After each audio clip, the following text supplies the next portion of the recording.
Hello, good morning. Samahan niyo ako. Kukuha naman tayo ng itlog ng dragon. Itlog pala ng manok. Sige, samahan niyo ako Lakad-lakad muna tayo dito sa bukid. Ayan ang bahay nila.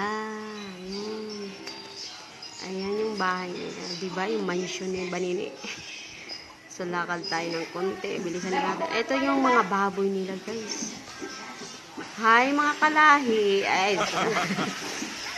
so, yun. Daming manok. Ayun, may ari, Chuchuchuchug, linis. Ang dami niyan, guys. Hello. Yan pa, may mga maliliit pa. May isa. Hi sa inyo. Ako yung totoo niyong nanay. Oo, ako. At pupunta tayo dito sa manok. Yun nga yung kukunin natin. Pinunta ko dito sa manok. Kukuha ng itlog. So, ayan. Kawawa naman sila. Kukuha ng itlog. Ayun, papasok tayo. Dadalawang isip ako dyan. Pumasok kasi baka nga. Pagkatain ako. Oo, ayan na.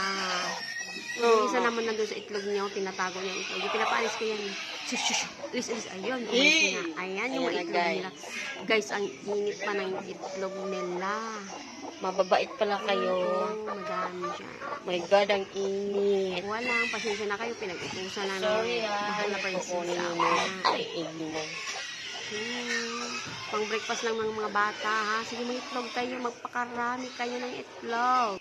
Sorry na. Magpakarami kayo ng itlog para araw-araw may pagkain. So, ayun. Yan yung nakuha kong itlog. Hello, pagbalik niya, wala ng itlog. Kawawa naman. So, lalabas na ako. Tara ulit. Babalik na tayo.